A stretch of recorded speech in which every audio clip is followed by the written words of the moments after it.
Hello, San Francisco. TEDx. Oh my God, blinding light. Hi, everybody. How are you? Fine.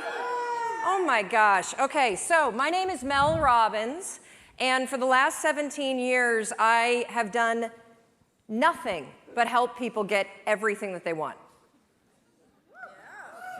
Within reason. My husband's here.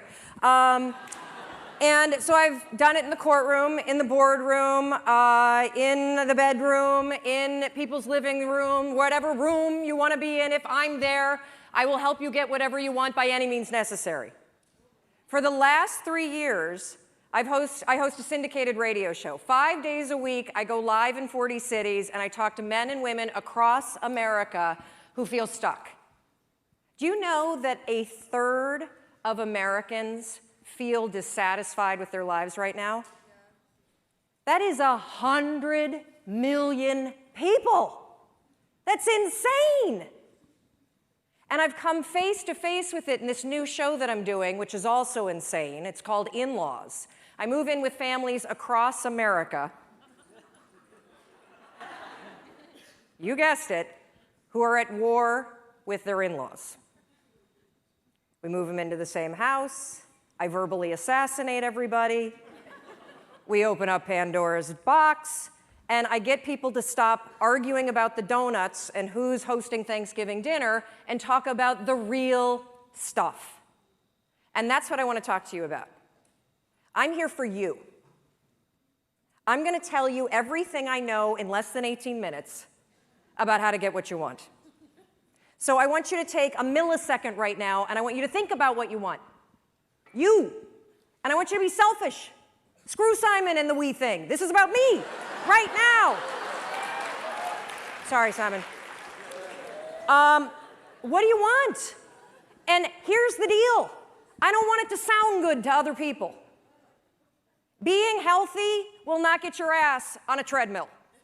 Losing your man boobs so you could hook up with somebody, now that's motivation.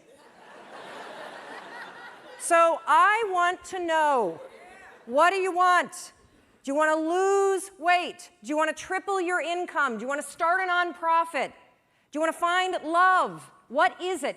Get it right here. You know what it is. Don't analyze it to death. Just pick something. That's part of the problem. You won't pick. So we're going to be talking about how you get what you want. And frankly, getting what you want is simple. But notice I didn't say it was easy. It's very simple. In fact, if you think about it, we live in the most amazing moment in time. So that thing that you have up here, whatever it may be, you want to use healthy eating to cure your diabetes, you want to figure out how to take care of the elders and start a new hospice center, you want to move to Africa and build a school, guess what? You could walk into a bookstore right now and buy at least 10 books written by credentialed experts on how the hell you do it. You could Google it, and you could probably find at least, I don't know, 1,000 blogs documenting the step-by-step transformation that somebody else is already doing. You can find anybody online and cyberstalk them. You can just walk in their footsteps and let them, just use the science of drafting. Follow what everyone else has done, because somebody else is already doing it. So why don't you have what you want? When you have all the information that you need, you have the contacts that you need, there are probably free tools online that allow you to start a business or join a group or do whatever the heck you want. It all comes down to one word.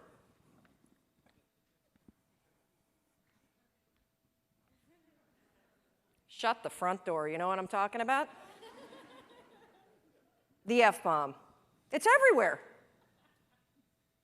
You hear it all the time, and I honestly don't understand what the appeal is of the word. I mean, you don't sound smart when you say it.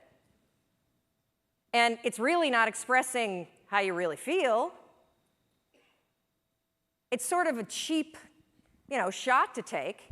And of course, I'm talking about the word fine. How you doing? I'm fine.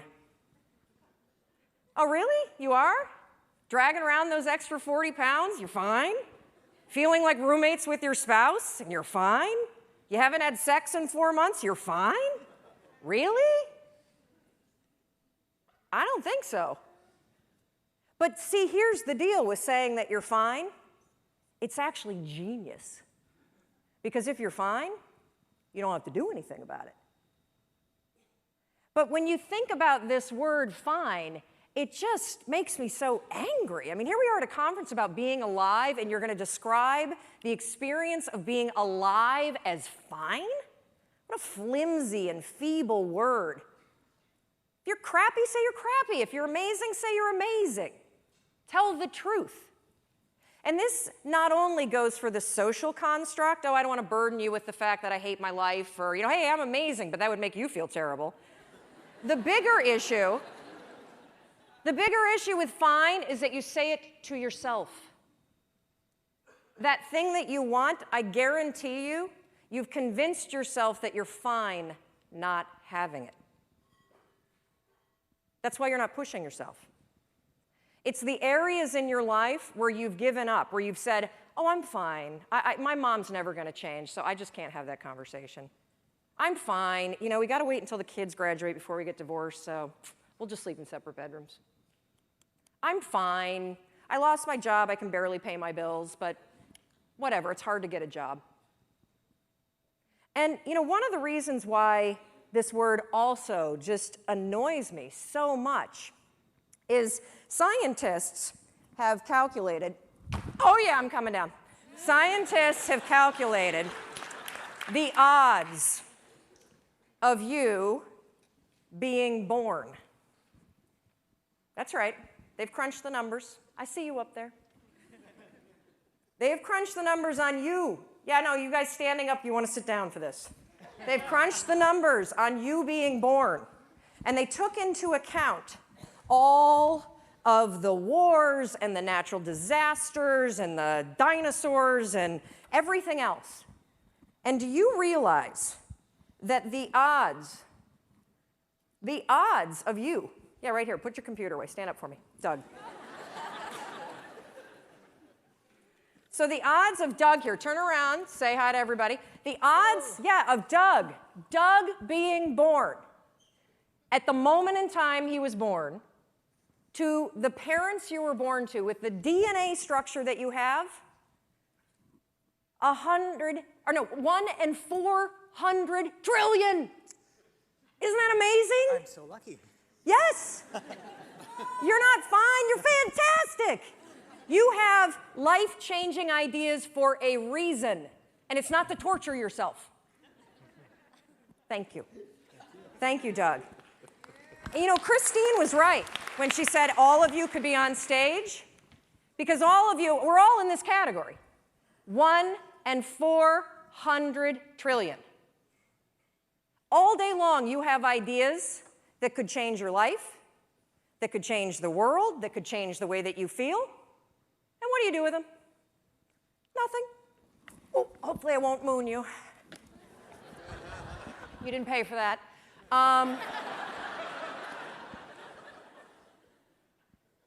And I want you to just think for a minute, because we all have, I love to use the analogy, the inner snooze button. You have these amazing ideas that bubble up, right? You've been watching people all day, and I guarantee you, like, ping pong balls, boom, boom, boom, boom, boom, boom, boom. You've got an idea, oh, I should do this, I should do that.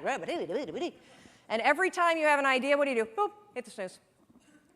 What's the first decision you made this morning? I bet it was to go back to bed. Yep, the first decision today, I'm 1 in 400 trillion, I'm gonna go back to sleep.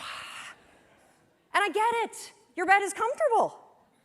It's cozy, it's warm. If you're lucky, you've got, like somebody that you love next to you, or in my case, I've got my husband and my 2 kids and possibly the dog. And the reason why I'm bringing up this first decision that you made today and the inner snooze alarm is because in any area of your life that you want to change, there's one fact that you need to know. Just one. You're never going to feel like it. Ever. No one's coming. Motivation isn't happening. You're never going to feel like it. Scientists call it activation energy. That's what they call the force required to get you to change from what you're doing on autopilot to do something new. So try this test tomorrow. You think you're so fancy. I know you're attending TED. Try this. Tomorrow morning, set your alarm for 30 minutes earlier. And then when it goes off, take those sheets, throw them off, and stand up and start your day. No snooze, no delay, no I'll just wait here for 5 seconds because Mel's not standing here. Do it. And the reason why I want you to do it is because you will come face to face with the physical, and I mean physical, force that's required to change your behavior. Do you think that somebody who needs to lose weight ever feels like going on a diet? Of course not. Do you think they ever feel like eating boiled chicken and peas instead of a croissant? I don't think so. The activation energy required to get your ass away from your computer and out your front door to go on the walk you said that you were going to go on is the exact same amount of force that it takes you to push yourself out of a warm bed and into a cold room. What's interesting about being an adult is that when you become 18, nobody tells you that it's now going to be your job to parent yourself. And by parent yourself, I mean it's your job to make yourself do the crap you don't want to do so you can be everything that you're supposed to be. And you're so damn busy waiting to feel like it. And you're never going to. My son never feels like getting off his DS. That's my job. Get off the damn DS. Kendall, clean up the Barbies. If you're going to have a nude party in my bathroom, at least clean it up. God, chew with your mouth closed. We're not in a barn for crying out loud. All right, dinner's coming. Get out of the pantry. As parents, and you were a kid, your parents make you do the things you don't feel like doing because you won't. Ever. Not now, not then, not ever. And even when you get good at something, you'll figure out something else you don't want to do. And then you'll plateau out and you'll get bored and you're like, I hate this job, this is boring. But will you look for a new one? No, you'll just bitch about that one. It's very, very simple to get what you want, but it's not easy. You have to force yourself. And I mean force.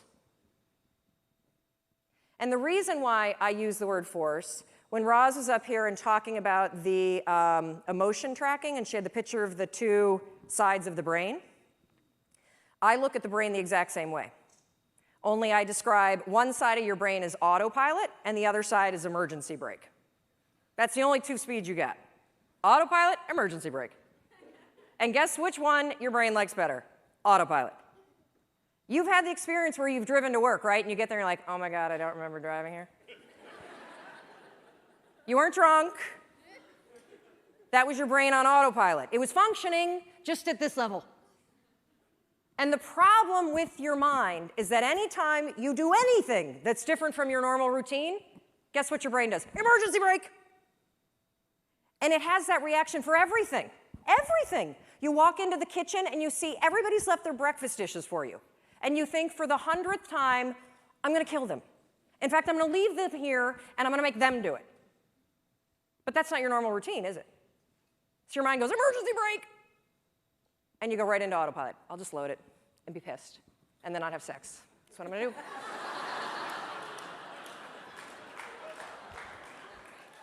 So when I say force, anything that's a break from your routine is going to require force. And if you think about your life, it's kind of funny because we, are kids and then we become adults and we spend so much time trying to push our life into some sort of stable routine, and then we grow bored of it.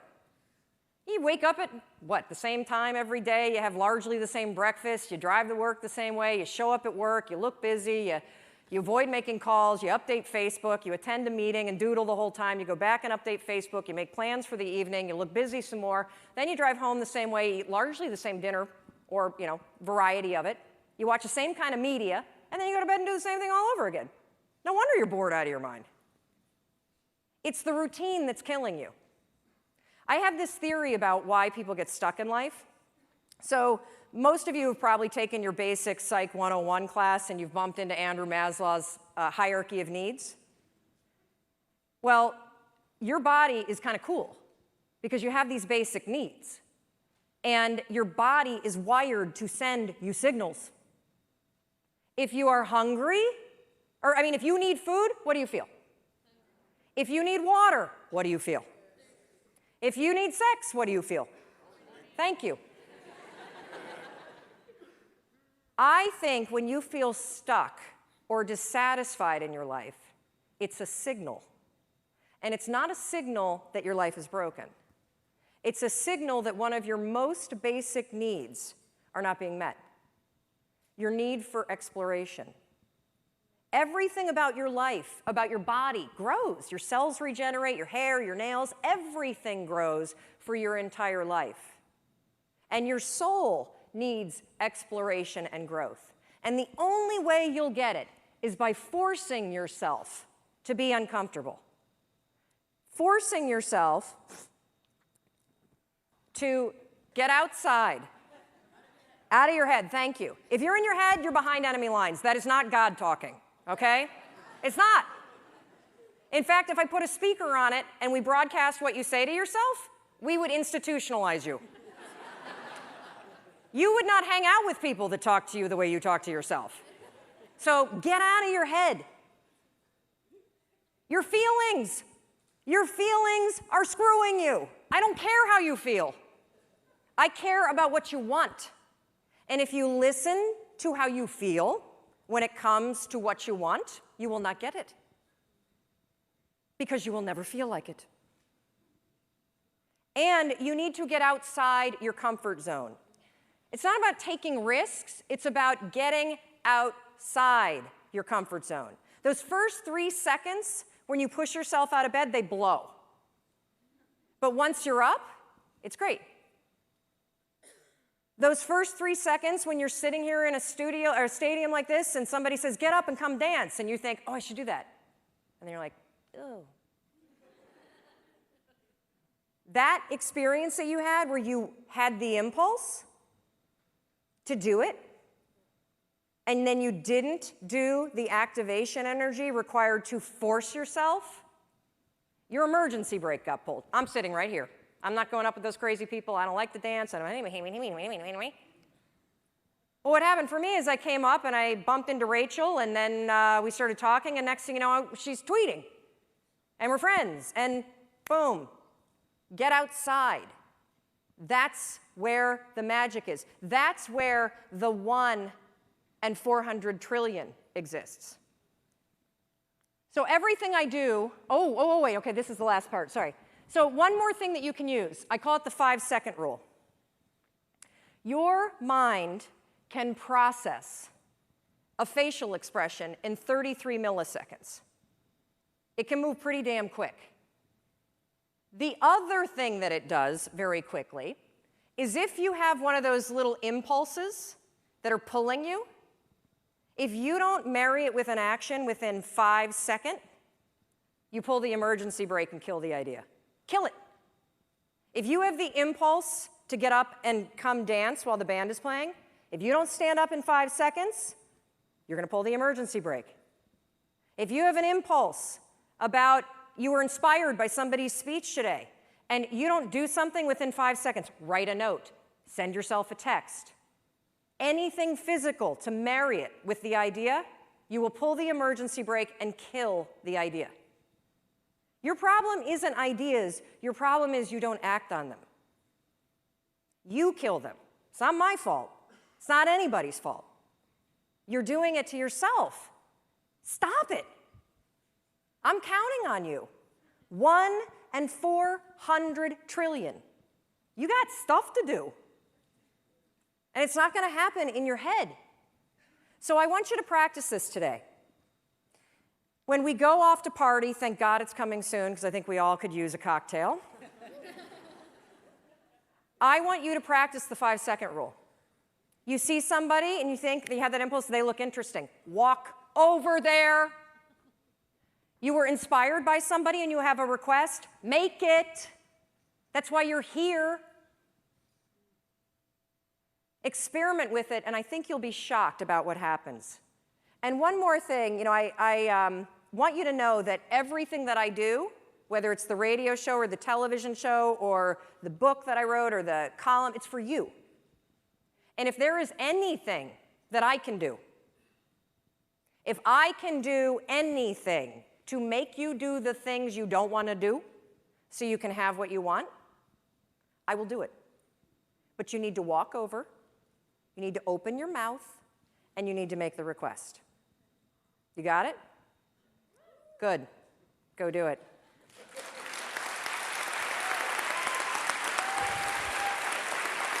Thank you. Thank you. Yes, stand up. You have the impulse. Stand